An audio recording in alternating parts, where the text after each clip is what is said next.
In February of 2009, police were called out to a neighborhood in the southwest corner of Albuquerque, New Mexico, near 118th Street and Dennis Chavez Boulevard. There, a dog had discovered a human bone, which would turn out to be the first of many. For the better part of the next 3 months, police would discover 11 bodies in total, not including the remains of an unborn child, which were found inside the remains of their mother. Of these 11 bodies, 9 were found to be adults, and 2 were juveniles, teenagers that had been ensnared in the same crime spree, and may have had ties to the same social underbelly that the adult victims belonged to. You see, investigators would quickly learn that most of these victims were engaged in sex work and had known drug issues, which fit in with a trend that investigators had picked up on in the years prior. Between 2001 and 2006, a number of local sex workers had gone missing under mysterious circumstances. Police only picked up on the similarities between their cases in 2005, when most of the cases had already gone cold, and they seemed to write off the victims because of their lifestyles. Hence, their cases being handed off to a cold case detective named Ida Lopez, who continued to fight for them while others, not only police but local media outlets, continued to ignore them. Following the discovery of these 11 bodies in 2009, police would spend the next year identifying them. Eventually, they would confirm that the women were the following, listed along with when they were reported missing: Monica Candelaria, May of 2003, Veronica Romero, February 2004, Evelyn Salazar and Jamie Barella, April 2004, Solania Edwards, who was last seen in May of 2004, Cinnamon Elks, August 2004, Julie Nieto, August 2004, Virginia Cloven, October 2004, Doreen Marquez, December 2004, Michelle Valdez, February 2005, Victoria Chavez, March 2005. All 11 of these women had similarly tragic stories, which I have detailed over the last 2 episodes, in addition to sharing many of the same pitfalls in life, including their familiarity for Albuquerque's War Zone, a high-crime area located along Central Avenue. They also shared a killer who had seemingly left no trace of himself at the crime scene, which was described as the largest in Albuquerque's history. In the decades since the discovery of this vast crime scene, investigators with the Albuquerque Police Department, Bernalillo County Sheriff's Department, and FBI have worked to identify this unknown serial killer, who murdered at least 11 women between 2003 and 2005, and may have committed similar crimes in the area. Together, these law enforcement agencies would join forces in a task force, which they were hoping would identify the individuals behind this crime, which they dubbed the 118th Street Homicides. This is part 3 of the West Mesa Bone Collector.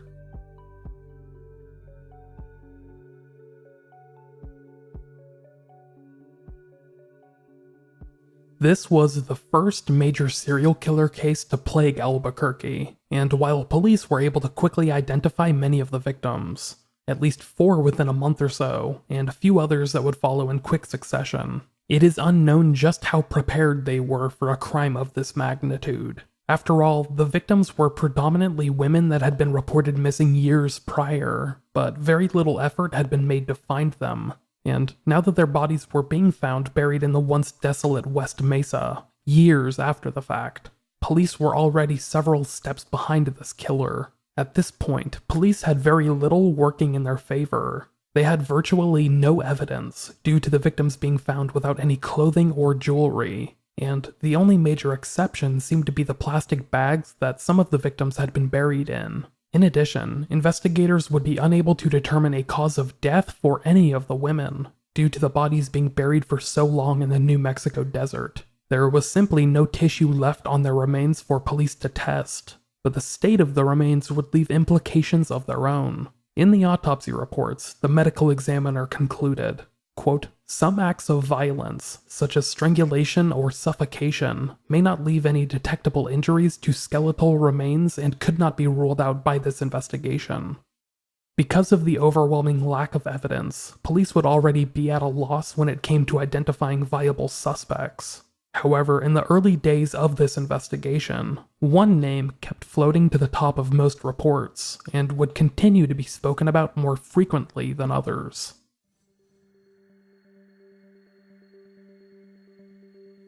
Fred Reynolds was an Albuquerque native that had grown up in the region and then returned in adulthood, after living in California's Bay Area for a time. He had long struggled with drug and alcohol addiction, but became sober after returning to New Mexico and entering Alcoholics Anonymous. Surprisingly enough, Fred Reynolds entered this story as a person of interest several months after his death, having died of natural causes the month before the bodies were found, in January of 2009, but he seemed to have had an interest in the victims which predated their discovery. Let me explain. Fred Reynolds was involved in the sex industry for several years, working primarily as a pimp in the Albuquerque region. He also owned and operated a company of his own, Have Mercy Escorts, in his latter years. He was picked up by Albuquerque police on numerous occasions for prostitution-related offenses, including arrest in 1998 and 2001, and he was believed to have a personal connection to at least some of the murdered women, including Doreen Marquez, Victoria Chavez, and another missing woman named Victoria Reed, whose story I haven't explored but who disappeared in June of 2006. In addition to having connections to these 3 missing or murdered women, Reynolds had nude photographs of at least one of them, which was theorized to have been part of his online marketing for the escort service he owned. At the time of his death in January of 2009, police found other photos of missing sex workers in his house, but it's never been released just who exactly these women were, or whether they were any of the women that were identified over the next several months. Police would also learn that in the months prior to his death, as recently as October of 2008, Fred Reynolds had been making inquiries into these missing women. He had been attempting to track them down through friends or family members, but according to these people, he seemed concerned about their well-being. According to Lori Gallegos, the friend of West Mesa victim Doreen Marquez, who spoke to local news station KOAT, quote, "He told me that he was a former heroin addict himself, and this was the reason he wanted to help the women that worked for him. He wanted them to have a good life." Other family and friends that spoke with or knew of Fred Reynolds would later say that he had been a helpful presence in the missing or murdered women's lives, and was unlikely to have been the person who did them harm. In fact, it seemed to them, the loved ones, that Reynolds was trying to use his limited time left on the planet to find them, since nobody else seemed to be making an effort to do the same. Despite being a name that was bandied about pretty frequently in the early days of this case, Fred Reynolds was quickly cleared as a suspect, and is not believed to have been involved in any of the crimes. Investigators continued panning out into other areas of the country in an effort to see if there were other similar offenders operating elsewhere in the United States. As I mentioned in the last episode, investigators probed into neighboring states Texas and Arizona, and even reached out to officials as far away as Wisconsin, where a killer known as the Northside Strangler had been terrorizing sex workers in Milwaukee for over 2 decades, who would later be identified and was determined to have no link to the West Mesa crimes. But these inquiries continued, and investigators continued reaching out to other law enforcement agencies, hoping to broaden their scope and obtain as much expertise as they could. For a time, investigators briefly considered that the killer might have been someone that traveled to Albuquerque for the annual state fair, which is held every September. But that did not really seem to fit with the timeline, as many victims had gone missing in other time periods of the year, and there seemed to be no firm pattern that fit with the fair theory. I can only assume that this theory was abandoned, but police have not revealed that as of yet. In the absence of evidence, investigators had to rely upon rumors. Lots and lots of rumors, which proliferated the case files of many of these missing and murdered women. Some of these are rumors that I've already discussed, such as the rumors about Monica Candelaria's death, which were reported by her mother as far back as 2005, roughly 4 years before her body was found. At that point, she was just a missing sex worker with known drug issues. And the rumor that she had been stabbed and buried in West Mesa was just that, a rumor. Police did not seem too keen to make follow-ups, and this would eventually just become another notation in her case file. Then there were the rumors about Cinnamon Elks and Julie Nieto, which I described in the first episode of the series. Multiple theories emerged in the aftermath of their disappearances that they had been killed at around the same time, and might have even been aware that their lives were in danger prior to their deaths. After all, Cinnamon had been telling multiple people about a dirty cop that was chopping off women's heads and then burying them in West Mesa, and she would go missing just days or weeks after saying this to multiple people. Family members of Julie Nieto would report similar incidents involving her taking place at around the same time, and she also disappeared at around the same time as her friend, Cinnamon. Then there were the rumors about Michelle Valdez, whose family reported back in May of 2005 that they had received a phone call from one of Michelle's friends, who offered their condolences. This phone call came in shortly after she had been reported missing, and years before she was confirmed to be dead. During this phone call, the caller, who identified themselves as a friend of Michelle, told Michelle's sister Camille that Michelle had, quote, been stabbed 22 times and she was dead, having been buried in West Mesa. Mind you, this was a rumor that was noted in a police report back in May of 2005, close to 4 years before the burial pit was found in West Mesa. In fact, almost all of these rumors were reported to police, but the overall lack of interest or follow-through really highlighted itself years later, when these rumors, which retroactively seem like writing on the walls, came up again. Then there are the other rumors, which I did not really report on in the earlier episodes. A lot of these rumors revolved around Julie Nieto's disappearance in August of 2004, which was right in the middle of this mysterious offender's crime spree. In the months after she was reported missing, 2 separate women, who were calling themselves Julie's cousins, would call police and file missing persons reports for her. These 2 women were later identified as Melody Carmona and Angela Romero, and they each offered up different dates for when Julie had gone missing, one claiming she had disappeared in July and the other claiming August of 2004. When police discovered that these 2 women were not related to Julie Nieto, in fact, they only had a loose connection to the missing woman, they became persons of interest in the case. Julie's case was then forwarded to the desk of Albuquerque's homicide detectives, where it would languish for over a year before being forwarded to the cold case unit.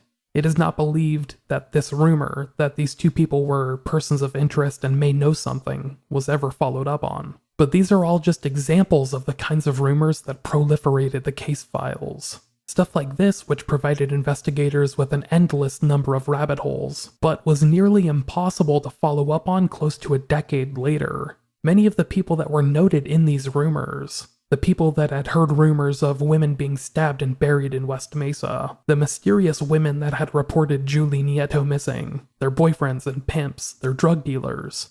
All of these people were now spread out throughout the country, and some were never tracked down. If police had followed up on these rumors at the time they were reported, they might have found something. But in 2009 and afterwards, this information was hard to verify, so these rumors would remain rumors for the foreseeable future. As the investigation continued, police set out to learn more about the crime scene where these women had been buried, this vast mesa of land which formed the unofficial southwestern edge of Albuquerque. To aid them in their quest, investigators turned to satellite imagery, which had taken photos of this area over a period of years, dating back to the early 2000s. With these images, detectives were able to track the specific region of land that the bodies had been buried in, and they were able to see how, over the years, an individual had been making repeated trips out there, well before the land around it had become a large, sprawling housing development, back when it was the desolate terrain I described in the first part of the series, which was nothing but sand, red rock, and tumbleweeds. Looking at images taken in the early 2000s, investigators could see that the area was virtually untouched. The area where the bodies would eventually be buried looked just like its surroundings. It was desolate, rocky, sandy, whichever synonym suits you.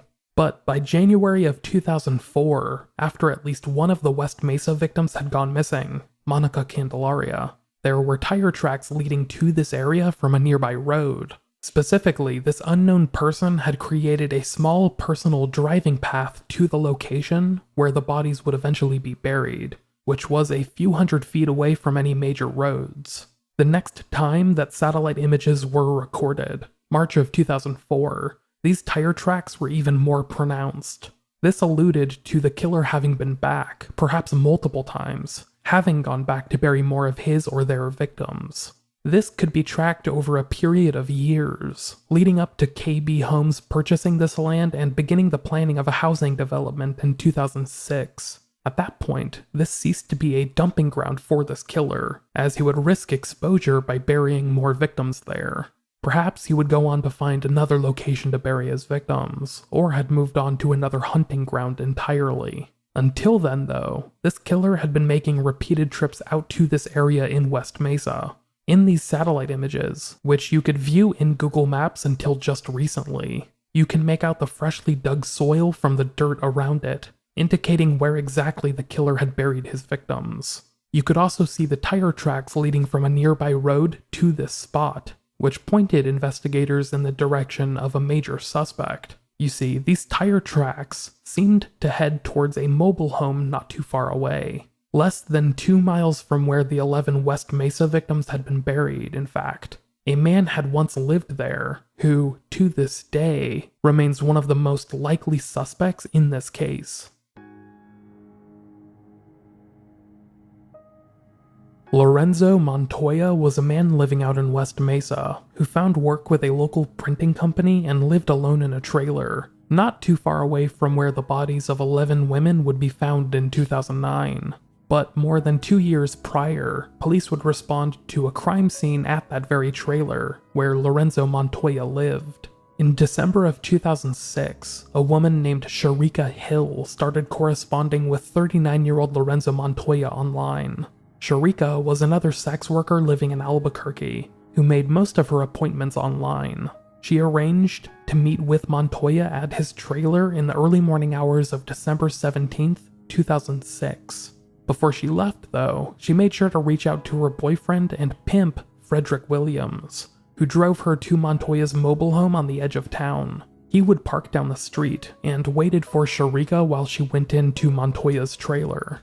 Over an hour would pass, and there seemed to be no sign of Sharika stirring anytime soon. So, Frederick would approach Lorenzo Montoya's mobile home to see what was going on, and here is where reports start to vary. The exact series of events is disputed, but within moments, Frederick discovered that Sharika was no longer living. In fact, it seems like as he approached the mobile home, he encountered Montoya attempting to carry Sharika Hill's body into his car's trunk. Some kind of argument or skirmish would ensue, which resulted in Frederick Williams shooting and killing Lorenzo Montoya. Police would arrive at Montoya's trailer early that Sunday morning and discovered the horrific scene that had been left behind. Not only was Lorenzo Montoya dead at the hands of Frederick Williams, a shooting that would later be ruled self-defense, but a woman was dead, and she was another sex worker from Albuquerque who had died horribly and tragically at Montoya's hands. He had had sex with her, then decided to strangle her, wrapped her in tape, and began preparing to dispose of her remains. A detective would later write, quote, "She was bound by the ankles, knees, and wrist with duct tape and cord." Almost immediately, police suspected that this was not Lorenzo Montoya's first murder, since it seemed like his process was so developed and/or methodical. Within an hour, the woman he invited into his trailer was dead, and he was already planning to dispose of her remains, having had time to wrap her in tape and blankets. Shortly after this crime was reported to the press, Albuquerque Police Chief Ray Schultz would tell the media, quote, "There is a good probability that this isn't the first time he has done a crime like this. This is too brutal of a crime to be his first one." After this incident, police continued diving into Lorenzo Montoya's backstory, and the more that they learned, the more that they suspected he had been at this for some time. For starters, Lorenzo Montoya had been arrested on numerous occasions for prostitution-related offenses. In 1998, he had solicited an undercover detective along the East Central Corridor, aka the War Zone, and that time he was let off with a slap on the wrist. Seeming to have not learned his lesson, the following year, 1999, he was spotted by police picking up a sex worker in the same area, near the Albuquerque International Airport, and they followed him and the sex worker to a nearby alleyway where he was caught attempting to rape and strangle the woman. He had forced the woman to engage in sex acts against her will, and even started choking her, which she told police he seemed to take pleasure in. After being caught in the act and arrested by Albuquerque police, it was found that Lorenzo Montoya only had $2 in his wallet at the time, leading police to believe that he had never intended to pay the sex worker and might have even been planning on killing her. He was later charged with multiple crimes, including criminal sexual penetration and kidnapping, but these charges were later dropped due to the woman not wanting to be involved in any criminal proceedings. In 2003, Lorenzo Montoya was arrested yet again for soliciting a prostitute, having been observed by police picking up the woman and later paying her just $15. But this would be the last time that he would pop up on police radar until his death in the final weeks of 2006. In addition to these crimes, Lorenzo Montoya had a sordid personal history, which included numerous domestic violence incidents. He had been arrested once for aggravated battery in 1986, charges that were later dropped by the plaintiff, and once for domestic violence in 1994, a case to which he later pled guilty but received only a deferred sentence. One of his ex-girlfriends alleges that Montoya had beat her on multiple occasions and done worse, having done quote-unquote gross things, which she would not expand on. He apparently even threatened to kill her and bury her in lime, which caught the attention of investigators years later. The most intriguing thing that investigators and reporters would note later on is that Montoya called police roughly 5 times between 1991 and 2006, claiming that his car had been stolen or it had been damaged by fire or acid. I read this in an Albuquerque Journal article and found it incredibly bizarre, but the journalists that wrote the article, Robert Broman and Nicole Perez, speculate that this might have been an attempt by Montoya to either commit fraud or somehow dispose of evidence. Maybe somehow both. Following his death in December of 2006, police suspected that he had been involved in other crimes, but would not connect him to the rash of missing sex workers until nearly 3 years after his death, when the bodies were discovered in West Mesa. They kept many of his possessions in storage, just in case, including numerous sex tapes, which he had recorded with local sex workers. Many of the women in these tapes remain unidentified to this day, and years later, in 2016, Albuquerque police would publicize some still images of 2 women's faces to try and figure out who they were. It is not known if they were ever successful. That same year, a snippet of one of these videos would be released, which thankfully did not show any sex acts. It doesn't even feature people, really. However, it's the audio in this clip that makes it so eerie. The snippet is described as being from one of Lorenzo Montoya's sex tapes, and was recorded just moments after he finished having sex with a sex worker. The camera is pointed at a wall of Montoya's trailer, and in the background, you can hear what sounds like Montoya pulling on a roll of tape, as well as him preparing a trash bag for some unknown reason. Listen for yourself.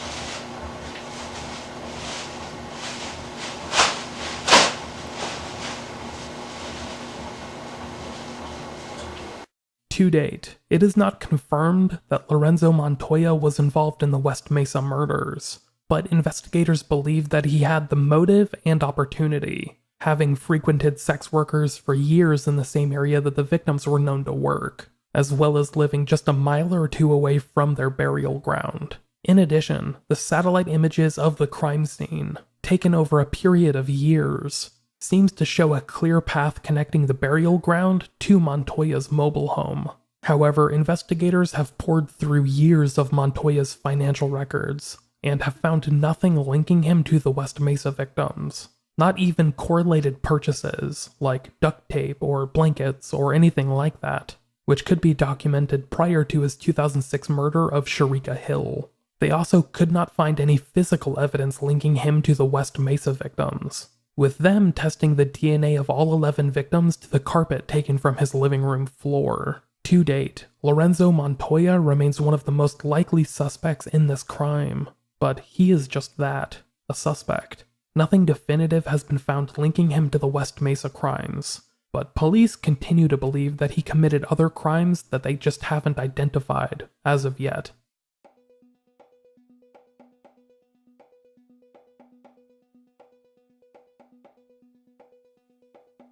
Roughly a year and a half after the bodies of the 11 West Mesa victims had been found, multiple law enforcement agencies conducted a raid on a home in Joplin, Missouri. This home belonged to a man named Ron Irwin, and the involvement of multiple agencies, namely the FBI and Albuquerque police, led many in the media to believe that this raid was somehow tied to the West Mesa investigation. Officials remained silent for a while, but took away an entire trailer full of evidence, which included thousands of photographs. Later that year, December of 2010, Albuquerque police would release 7 different photographs which showed 8 female subjects.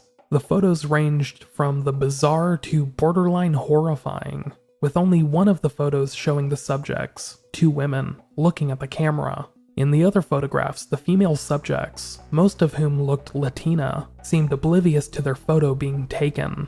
Honestly, some of these photos are unnerving, despite them not showing any nudity or gore or anything like that. In at least a few of these photos, which are all close-ups of the women's faces, the women appear to be deceased, or at the very least unconscious. Nonetheless, the images are somewhat upsetting, and were cast in an ominous glow from the jump.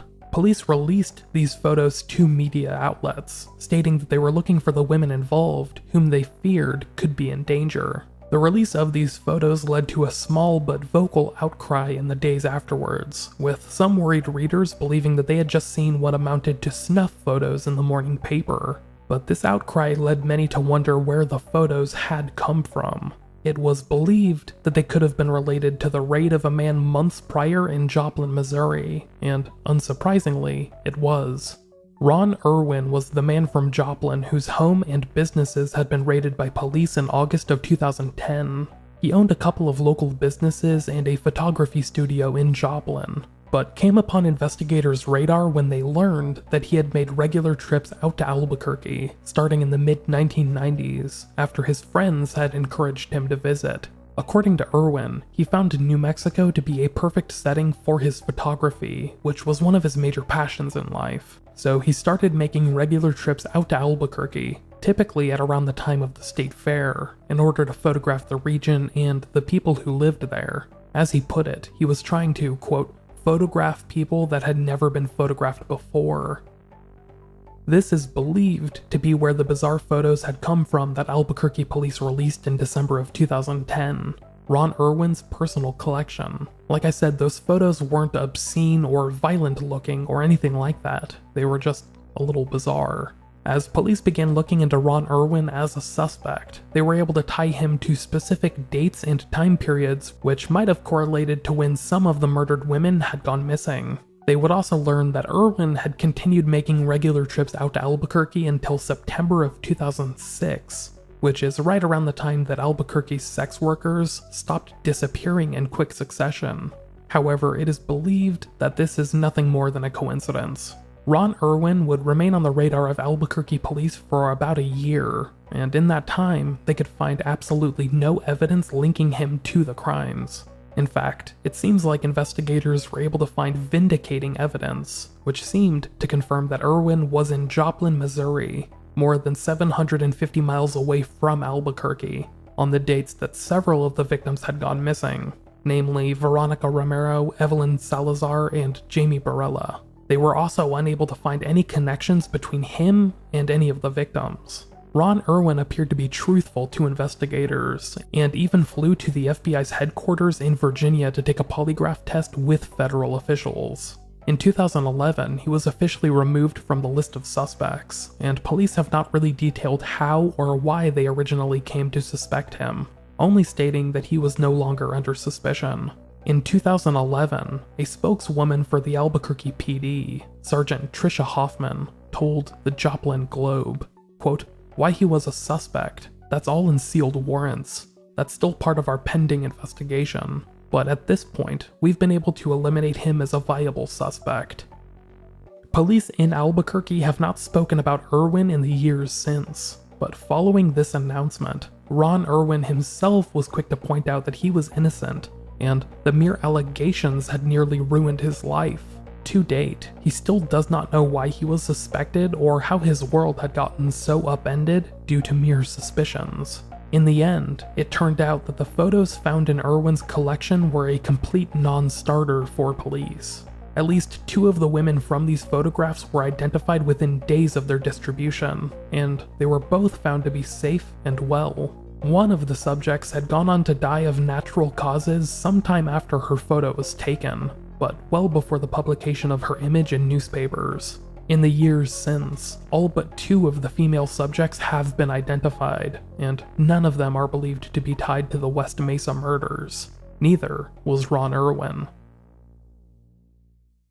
At this point in the story, several years had passed since the bodies of 11 women were found in West Mesa, and the media had focused their attention on just a few suspects, primarily Fred Reynolds, Lorenzo Montoya, and Ron Irwin.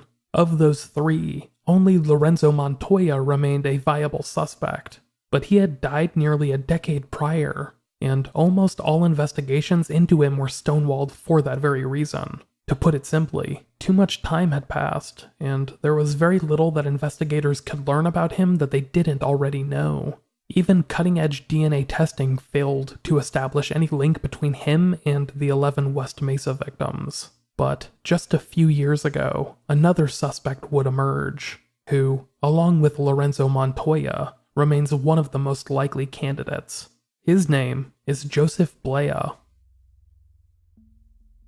Joseph Blea came upon investigators' radar just days after the first bodies were found in West Mesa, when his ex-wife contacted police. She told them that Blea, an Albuquerque native in his mid-50s, had regularly dumped garbage around the same location and also frequented sex workers in the region, whom, she told police, Blea held a deep and profound hatred for. This call seemed to resonate with investigators, who later found an ID tag for a specific plant buried in the pit. In particular, this ID tag had been found buried roughly 8 feet underground, along with one of the victims, which was unlikely to be a coincidence. Police were able to track the ID tag to a local nursery, and they discovered that Joseph Blea, who owned and operated a landscaping business in Albuquerque, was a regular customer of that nursery who had purchased similar plants in the past. These 2 details, the phone call from his ex-wife and the ID tag found buried with the bodies, immediately put Joseph Blea on the suspect list. But who was he exactly? Well, Joseph Blea was a man who had a long and storied history with law enforcement. Some articles speculate that Blea had more than 100 run-ins with police throughout his life, dating back to the 1970s when he was just a teenager. In the late 70s and early 80s, he had been arrested on numerous burglary charges, having broken into women's homes and apartments to steal their undergarments, namely their underwear. He later pled guilty to these crimes and was sentenced to mere probation, under the stipulation that he also undergo mental health evaluations. This seems to have done very little good, as just a few years later, Joseph Blea would be arrested for exposing himself in public to numerous women. This landed him in prison for a couple of years, but this was just a small facet of his perversions. You see, through his life, Joseph Blea would become a frequent customer for sex workers in the region, especially sex workers that worked in the area along Central Avenue, in the area of town known as the War Zone. This was later verified by his ex-wife, who, according to the details of a search warrant published by the Albuquerque Journal in 2015, told police that Blea, quote, often speaks about his hatred for prostitutes, calling them dirty whores and sluts, sometimes calling them by name.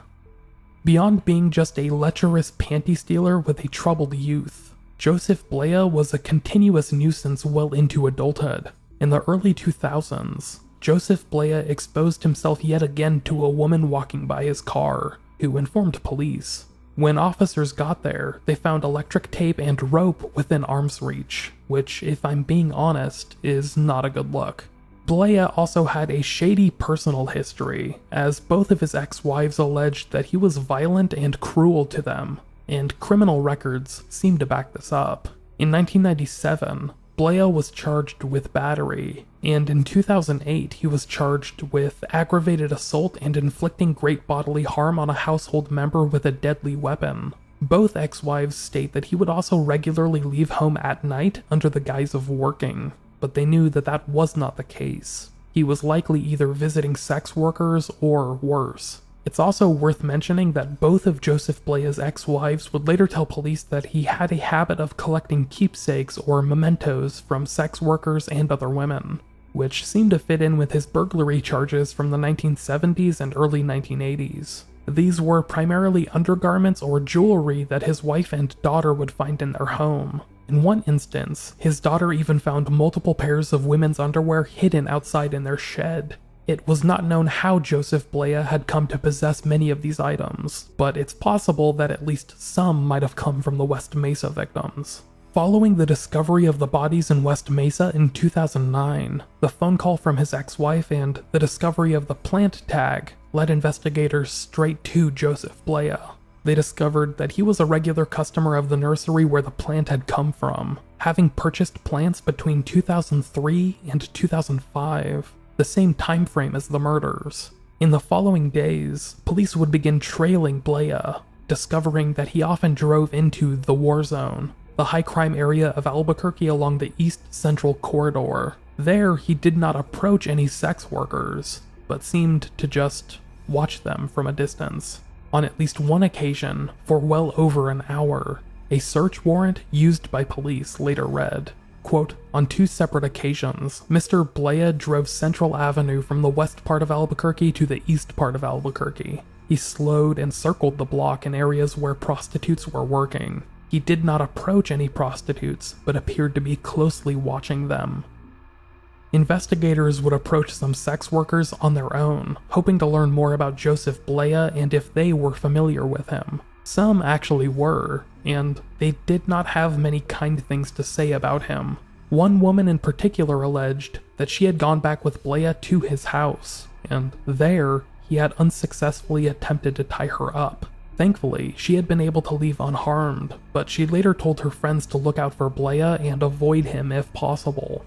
This gave police more of an inclination to investigate Joseph Blea, but that would only accelerate in the coming years, when it came to light that Blea, a man already under suspicion for several murders, was more of a sexual deviant and violent offender than previously thought.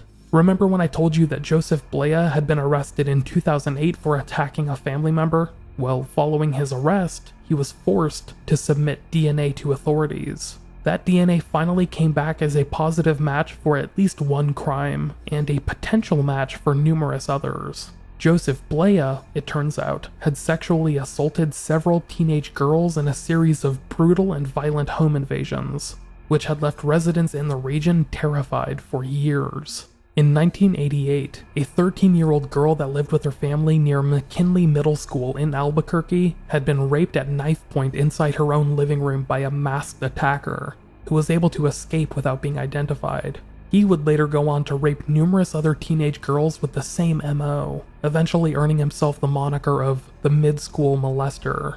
Joseph Blea's DNA eventually linked him to the 1988 rape case, and he was later charged with a series of kidnappings and sexual assaults, earning him a 90-year prison sentence in 2015. DNA also linked Joseph Blea to the 1985 murder of an Albuquerque sex worker named Jennifer Lynn Sherm, but to date, no charges have been filed in that case. It is not known if police were able to obtain a full sample or a partial DNA sample, since not much information has been released about that case. While incarcerated, Joseph Blea would apparently make several remarks to one of his cellmates, claiming to have known many of the West Mesa victims. This cellmate says that Blea told him he had once paid them for sex, and in at least one case, had struck the woman after she attempted to rob him. This cellmate later told police about these allegations, but Blea has denied any involvement in the years since his conviction. Police have reiterated their interest in Joseph Blea in the years since, with him not only living in the region and having a violent history full of sexual deviancy, but also having a connection to the area that the women were buried and keeping mementos of unknown women, in the form of mysterious jewelry and underwear. He remains one of the two main suspects, along with Lorenzo Montoya, and it is believed that police simply do not have enough evidence to charge him with any further crimes. Thankfully though, they don't need to, because he's almost assured to die in prison. In addition to the 11 West Mesa victims, whose stories I told you about in the first 2 parts of this series, it is believed that the killer might have targeted other sex workers in the Albuquerque region. These were women who disappeared in the same general area as the others, and all went missing under suspicious circumstances. While some of these women went missing at around the same time, between the springs of 2003 and 2005, other stories extend beyond that timeline. At least one of these potential victims went missing 2 years prior, and a couple went missing in 2006, a year after the West Mesa crimes are believed to have come to an end. In chronological order, they are Darlene Trujillo, who was 20 years old at the time of her disappearance. On July 5th, 2001, she headed off to Arizona alongside a man named Jorge, and made plans to return 2 days later. She was never seen or heard from again, although Jorge was, and her whereabouts are unknown. It is rumored that she might have been spotted in Mexico or Arizona after her disappearance, but there has been no confirmation of that in the years since. Anna Vigil, who went missing under mysterious circumstances on either January 20th or 21st of 2005. She was reported missing a little over a week later, on January 29th, and left behind a young son, who is now approaching adulthood. Felipa Gonzalez, also known as Vicky, who went missing in April of 2005. She had just been released from prison a short time prior, and, like the other victims, was a known sex worker with drug issues. She was also a young woman with a history of depression, which was believed to have been one of her major catalysts for entering that lifestyle. She was 22 years old when she was reported missing on April 27th, 2005. Nina Herron, who went by the nickname of Jasmine, was 21 years old when she went missing on May 14th, 2005. She was last seen at her home along the 8000 block of Central Avenue at around 5 p.m. that day. Her mother would report her missing sometime later, who later, and unsuccessfully, hired a private investigator to find her. Chantel Waits was 29 years old when she was reported missing on March 15th, 2006. She disappeared without anyone noticing, and very little is known about her life at the time she disappeared. She did leave behind at least one daughter, though, who now has children of her own, grandchildren, that know very little about their grandmother.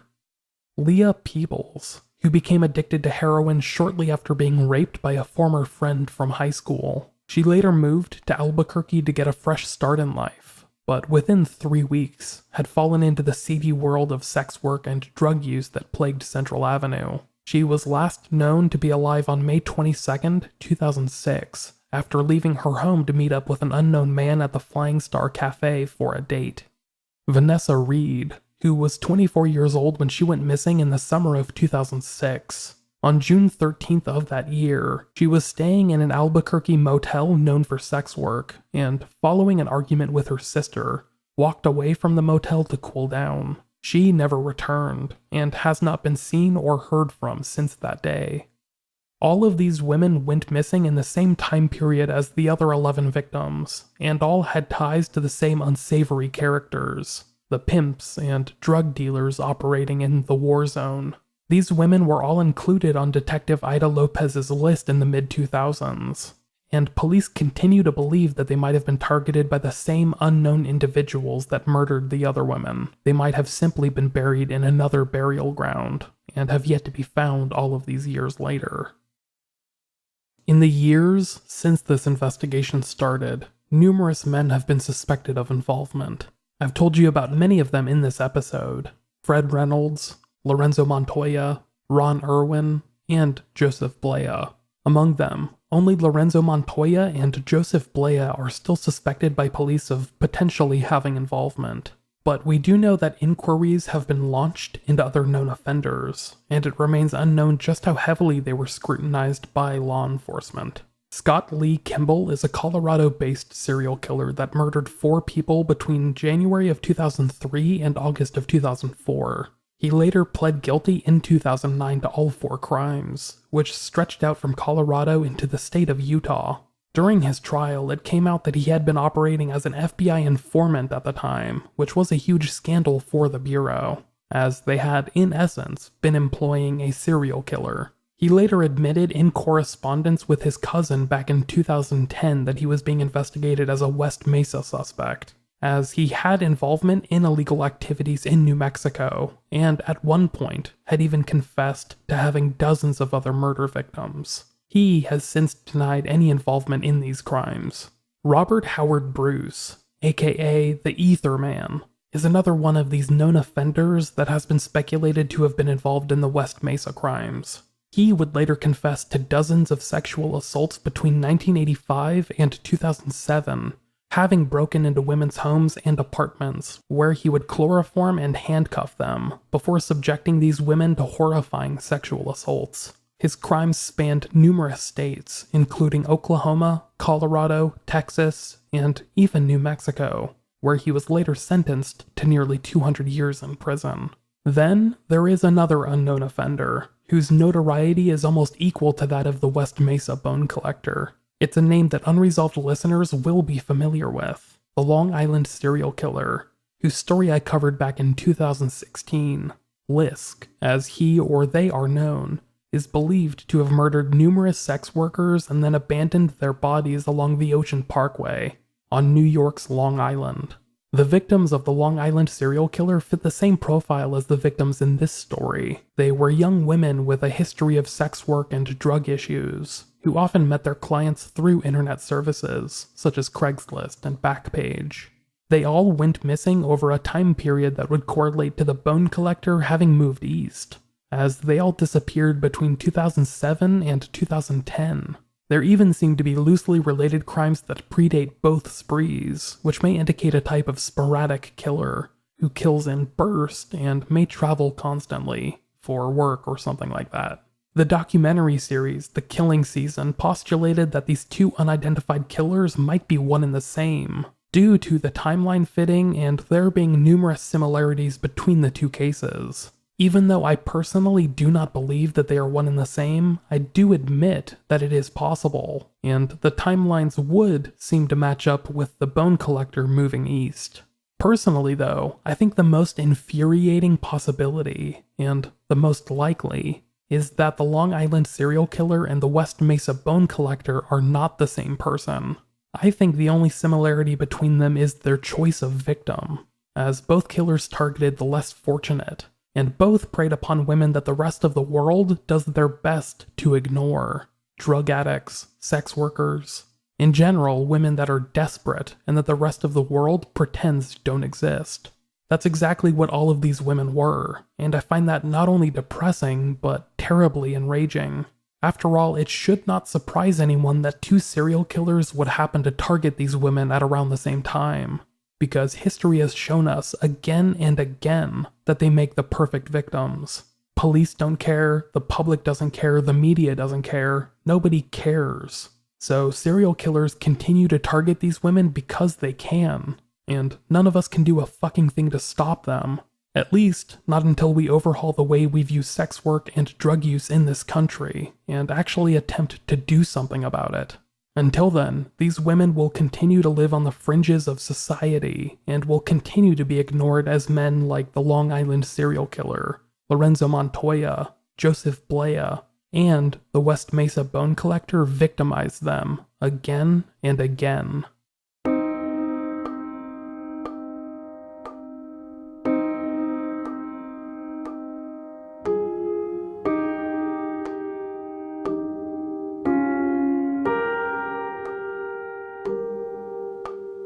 Every February, another year passes for the loved ones of the West Mesa victims. They continue to honor the date that the first body was found, February 9th, and this past February, a major milestone passed. It had been 10 years since the bodies of all 11 women were found buried in the pit, and their loved ones had to mark the milestone in relative silence. There was nothing major or groundbreaking to report.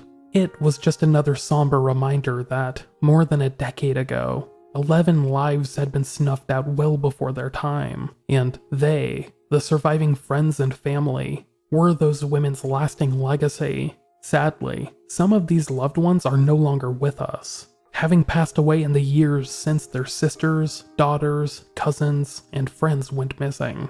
Others, such as the children of the victims, have had to grow up without their mothers. Some now even have children of their own, who will only ever hear stories of their grandmothers and never get the chance to actually know them. Christine Ross, the woman who accidentally discovered the bodies with the help of her dog, Ruka, has since moved away to the state of Arizona. She's a decade older, as is Ruka, who was a young pup at the time of the discovery, but is now a teenager, wizened with age and partially blind.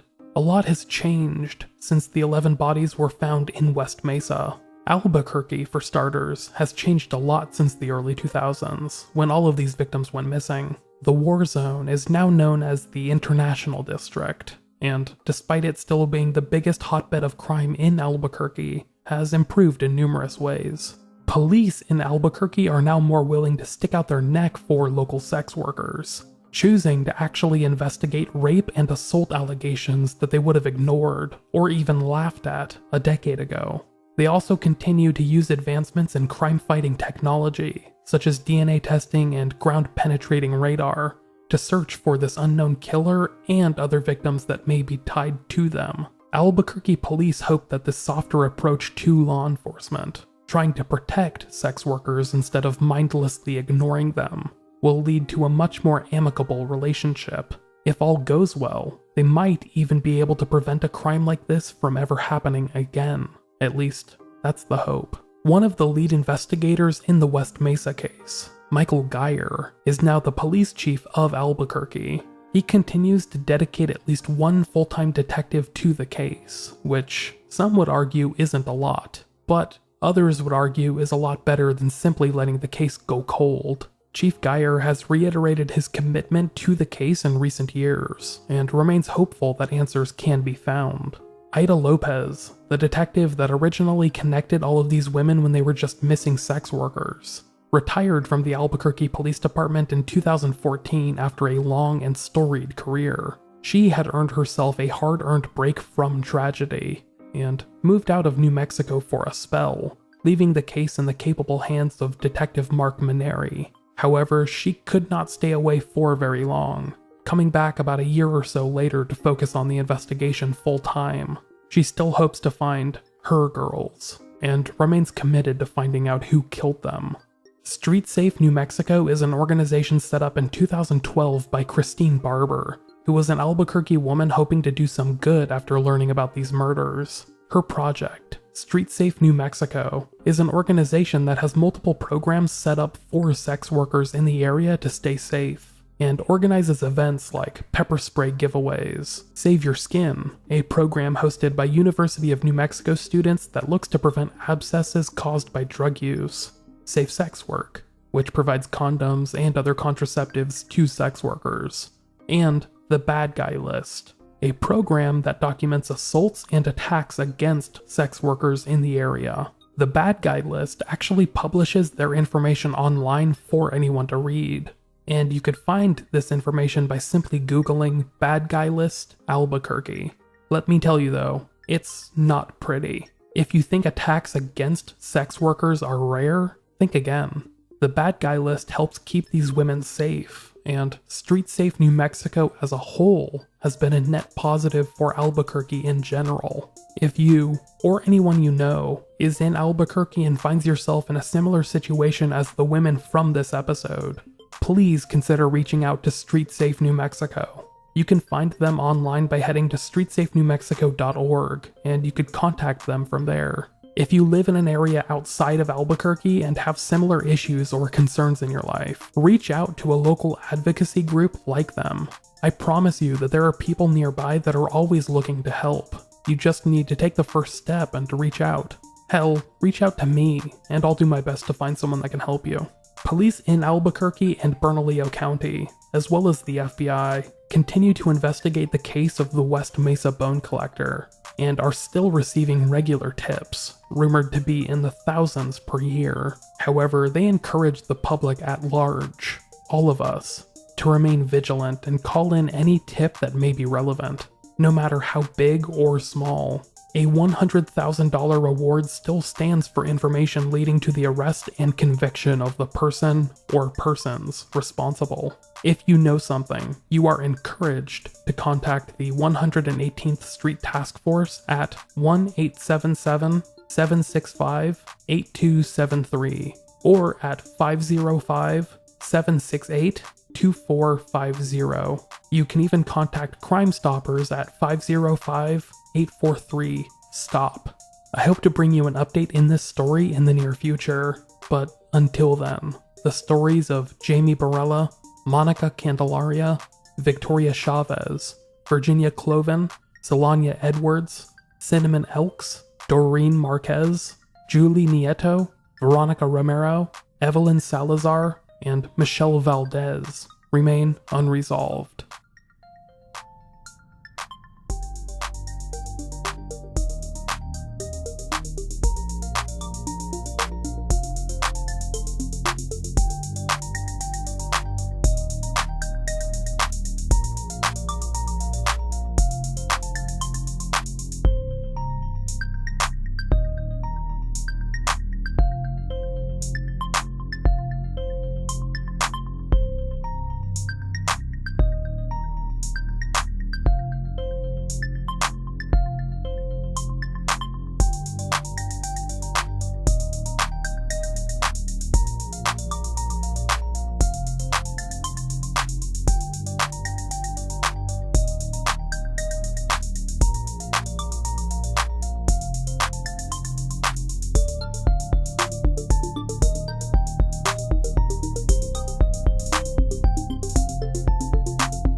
Thank you for listening to this episode of Unresolved. Before I begin to wrap things up, I would like to thank the hard work of the journalist who covered this story extensively over the years. In particular, I would like to thank Jeff Proctor, Robert Broman, Nicole Lopez, Elisa Kaplan, and Matthew Risen of the Albuquerque Journal, as well as Diana Washington Valdez of the El Paso Times and Dan Frosch of the New York Times. All of these journalists, among so many others, wrote really great pieces about this story, and I would encourage you to check out their articles, which I've linked on the podcast website.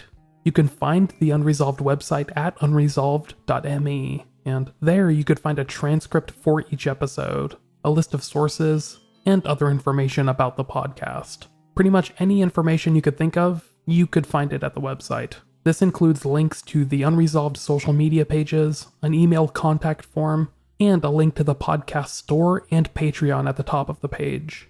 This was already a pretty long episode, so I'm going to try and keep the end credits brief. But before I boogie, I would like to thank the producers of Unresolved, who support the show each month through Patreon. These wonderful people are Maggie James, Ben Crocum, Roberta Jansen, Matthew Brock, Quill Carter, Peggy Bellarda, Evan White, Laura Hannon, Astrid Nair, Catherine Vattalaro, Amy Hampton Miller, Scott Meesey, Stephen Wilson, Damian Moore, Scott Patzold, Marie Vangland, Lori Rodriguez, Kathy Marie, Emily McMeehan, Jessica Yount, Amy McGregor, Lauren Harris, Danny Williams, Cody Ketterling, Brian Rollins, Sue Kirk, and Rory Plant.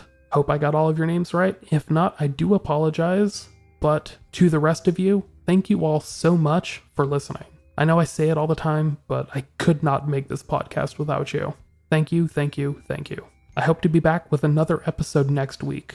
But until then, stay safe, and I will talk to you later.